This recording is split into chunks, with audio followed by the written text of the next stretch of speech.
IML এর সামনে আমরা অনেকেই উদ্যোক্তা হিসেবে দোকান বসাই, যারা আমরা নিজেরা কাজ করে অথবা হচ্ছে আমরা অনেকে কর্মচারী রেখে কাজ করি।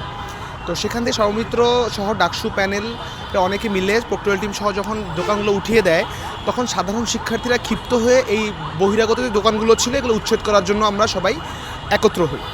তো দেখা যাচ্ছিল যে আমরা প্রত্যেকটা দোকানই বলার পর সরে যেত, আর বসতো না, কিন্তু কিছু দোকান সিলেক্টিভলি কিছু দোকান হচ্ছে প্রতিদিন ওই আবার একই জায়গায় বসতো।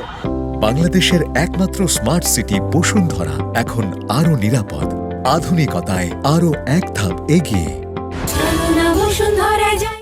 তো আমরা ওদেরকে জিজ্ঞেস করলাম যে হচ্ছে আপনারা কারা বা কাদের পক্ষ থেকে। পর তিনটা দোকানের একটা রহস্যময় ব্যাপার হচ্ছে, তিনটা দোকানের মালিক হচ্ছে একজন, নাম হচ্ছে রুবেল। তো আমরা বললাম এই রুবেল কে বা কী আসলে বিষয়, দোকান এত সাহস পাচ্ছে কোথায়।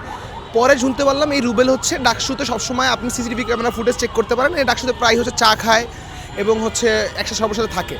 পরে আমরা বুঝতে পারলাম যে সর্বমিত্র চাকমা নতুন সিন্ডিকেট গঠন করতে চাচ্ছিল, যে সিন্ডিকেটে আমরা বাধা প্রদান করি। বাধা প্রদান কীভাবে করি সেটা হচ্ছে আমরা উদ্যোক্তা সহ সাধারণ শিক্ষার্থীরা আমরা হচ্ছে ওই দোকানটা প্রক্টোরিয়াল টিমকে আমরা ডাকাই প্রক্টোরিয়াল টিম প্রক্টর স্যারের সাথে কথা বলে প্রক্টর স্যারের অনুমতি নিয়ে ভাঙার জন্য উদ্যত হয়। ভাঙার সময় তারা কিছুটা নমনীয় ভাব প্রকাশ করলে আমরা ওই ভাঙন কার্যে হস্তক্ষেপ করি, যেটা আমাদের জন্য করা উচিত হয়নি, কিন্তু রাগের বশত কিংবা হচ্ছে ওই দোকানের যেই লোক ছিল তারা আমাদেরকে বলে যে দোকান আমরা করব, কি করতে পারেন কইরেন।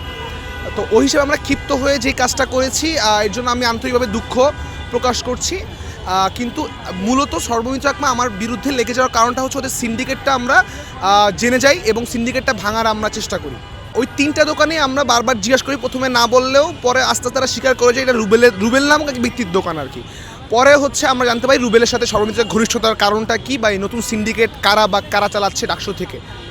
সর্বমিত্র চাকমা চালাচ্ছে আমি এইভাবে বলতে পারতেছি, নাকি ডাকসু প্যানেল চালাচ্ছে জানি না, কিন্তু প্রক্টোরিয়াল টিম হচ্ছে সকল দোকান ভাঙে, উচ্ছেদ করে, তাদেরটা নাটকের জন্য ভাঙে, আবার সেম জায়গায় আবার তারা বসে পড়ে।